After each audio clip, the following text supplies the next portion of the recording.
me casé de blanco y toda la cosa. O sea, realmente disfrutaba estar en familia y siempre fui muy, muy tradicional y conservadora. Todo esto debido a mi educación, ya que en la familia todos eran ejemplo de rectitud. Pues yo también lo era. Mi esposo Memo era muy exigente con las normas y educó a nuestros hijos con mucha disciplina y sobre todo con mucha devoción. Nunca faltamos ni un solo domingo a la iglesia y pues todo estaba bien hasta ese punto. Memo fue mi único novio y pues todo lo que yo conocía sobre relaciones de pareja lo sabía a través de él. Y eso no me hacía sentir incompleta ni nada de eso. ¿Por qué? Pues porque muchas cosas yo no las sabía. Omitiré el nombre de mi colonia porque algunas personas continúan ahí. Pero en fin, el padre Bonifacio ya estaba bien viejito y ya casi ni salía a dar misa ni nada. O sea, realmente ya era de edad muy avanzada y los obispos decidieron que lo iban a jubilar aunque no quisiera. Y es que era cierto, él no quería irse porque todo el mundo lo quería mucho y él era una persona muy buena. Así que llegó el padre Jairo, un hombre como de 50 años que realmente imponía. No tenía un rostro especialmente amable, sino más bien con el ceño fijo como las águilas o los linces. Las líneas faciales que atravesaban sus mejillas lo hacían ver como alguien interesante y atractivo. Y naturalmente en la colonia, pues muchas viejas empezaron a platicar sobre el nuevo chisme, o sea, que había un padre nuevo y que estaba bien guapo. Yo la verdad era de las que criticaba mucho que otras señoras ya casadas anduvieran haciendo esa clase de comentarios impropios sobre la investidura del padre Jairo. Y no perdía oportunidad de regañarlas cuando me las encontraba en cualquier parte porque me parecía inapropiado e impúdico. Era un pecado. Yo tenía 35 y básicamente me sentía feliz de la vida, muy ocupada en mi casa con mis hijos y atendiendo a mi esposo. Y bueno, yo era la administradora de la cerrada donde vivíamos y sucedió un problemita. No quiero abundar en el problema, pero el caso es que se había hecho la cooperación para poner un altar de la Virgencita al fondo de la cerrada. Y yo, como administradora, estuve a cargo de adquirir la pieza, los adornos, pagarle a los albañiles para que pusieran el altar con cristal y toda la cosa. Pero encontré un lugar donde vendían las piezas más baratas, los ropajes mucho más económicos y hasta el material y el albañil lo encontré baratísimo. Así que de 13,000 pesos que se juntaron, solo me gasté 5, me sobraron 8 y me los gasté para mí. Y yo no podía con el cargo de conciencia. O sea, la verdad, yo jamás acostumbraba a hacer ese tipo de cosas. Así que decidí que lo mejor era ir a confesarme.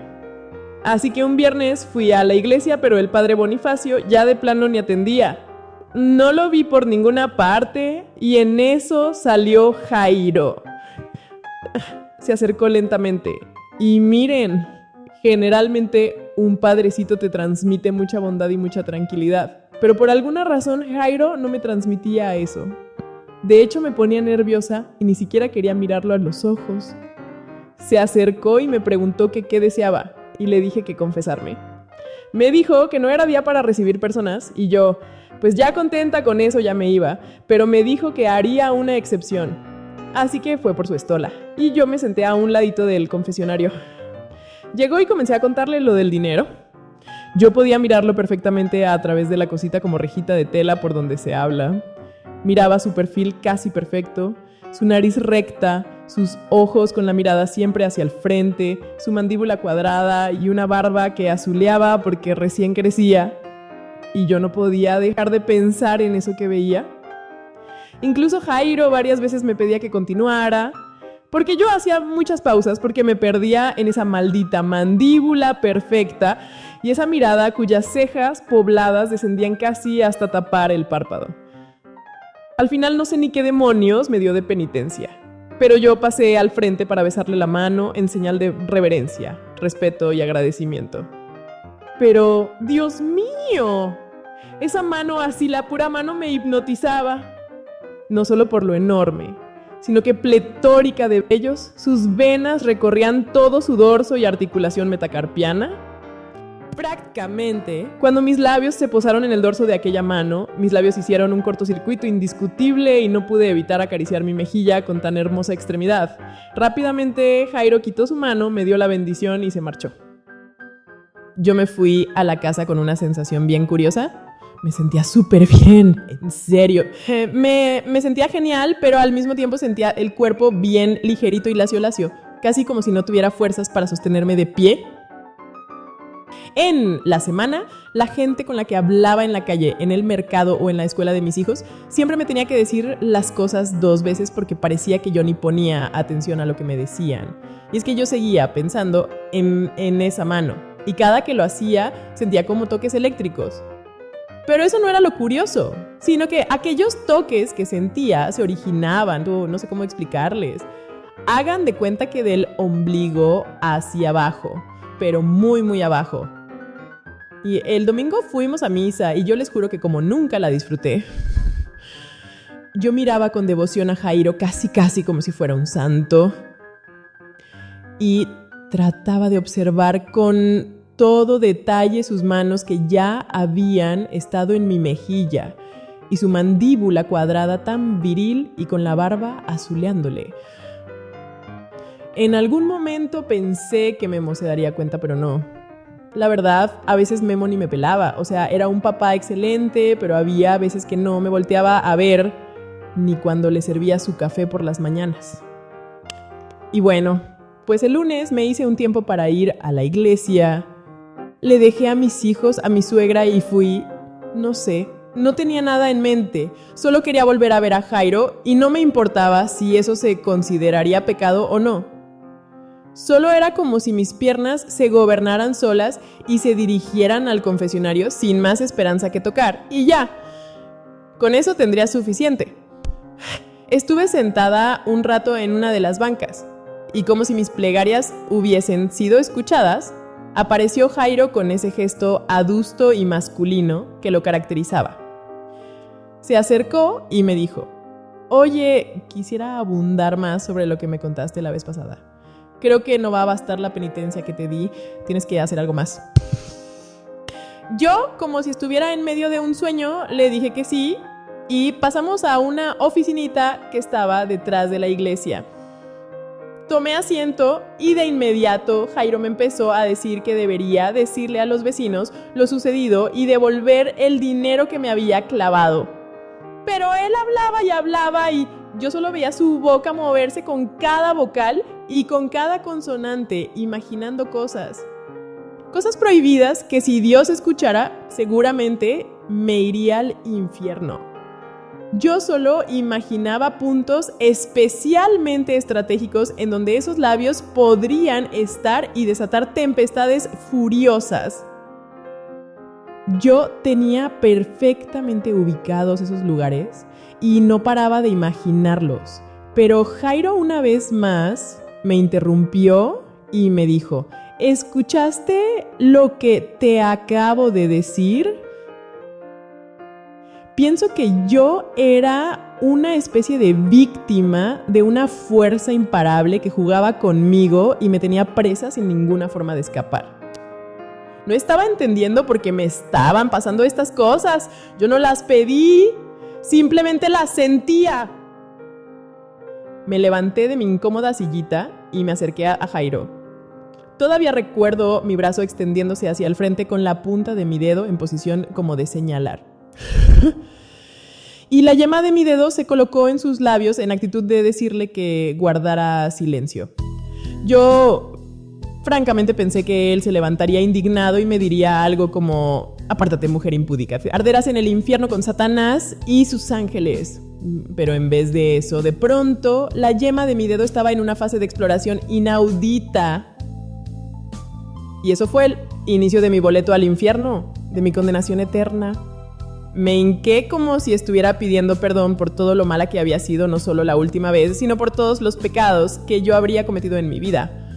Así que me dispuse a recibir la comunión, pero no iba a ser de la manera acostumbrada, no señor. La gente normalmente se forma, abre la boca y la recibe para el perdón de nuestros pecados.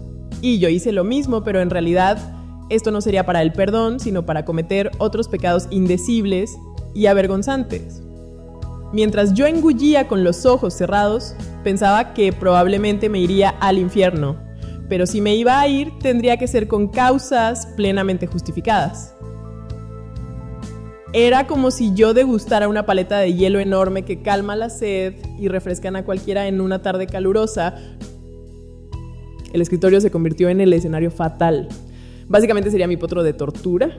Sería como la plancha en donde yo estaba condenada a padecer los más terribles, indecibles y maravillosos castigos que Jairo seguramente ya tenía en mente después de sentir una yema de un dedo ajeno en tu propia boca. Y, en efecto, Jairo procedió a descubrir regiones poco exploradas y estaba debidamente resuelto a ingresar con una furia escalofriante mientras mis ojos estaban prácticamente en blanco. Era como si yo estuviera en trance, como si mi alma escapara de mi existencia y regresara a su propio capricho. Y Jairo era excesivamente enérgico. No se cansaba de ingresar y salir una y otra y otra y otra y otra vez. Era como un ser poderoso, implacable e imbatible que conquistaba territorios para reclamarlos para sí mismo. Y yo había decidido abrir las puertas para que aquella colonización y conquista se diera de la forma más salvaje como fuera posible. Ese escritorio estaba escribiendo mi epitafio, pero yo me sorprendía a mí misma de todas las formas que podía adoptar sin un ápice de dolor. Definitivamente Jairo también parecía estar como en trance, como rugiendo, como bufando, como una maldita bestia. Y luego llovió. ¡Llovió a cántaros! Como si no hubiera llovido en siglos. Y fue como si se regara un jardín el cual yo no sabía que se estaba marchitando y ahora cobraba vida. Volvía a ser hermoso, frondoso y maravilloso. Yo solo podía ver el techo de aquella oficinita y todo me daba vueltas. Casi como si me hubieran arrollado 1000 caballos. Y justo cuando Jairo iba a proferir una palabra, entró el sacristán sin tocar la puerta. Y bueno, yo me sentía responsable y no soportaría que Jairo tuviera que dimitir por mi culpa. Así que tuve que comprar el silencio de Pablo el sacristán. ¿Cómo? Pues ustedes imagínenselo. No fue tan mala idea después de todo, ya que ahora no hay día que no tenga yo una sonrisa de oreja a oreja y vea la vida con otra perspectiva. A veces uno, a veces otro, a veces ambos a un tiempo. Yo era feliz. Sé que me voy a ir al infierno para arder con Satanás y sus ángeles. Pero mientras, en la tierra, seré la más dichosa del mundo. Y bueno, pues esa fue mi historia. Bienvenidos a la 4ª temporada de Historias Privadas. Como ustedes saben, siempre vamos a andar a salto de mata en YouTube, pero siempre les vamos a traer los mejores relatos para que pasen un momento lindo y agradable. Yo soy Pita y a nombre de Miriam y Ruth les doy la bienvenida y muy bienvenida a esta nueva temporada. Síganos en nuestras redes para cuando nos tumben otra vez nos puedan encontrar fácilmente. ¡Chao!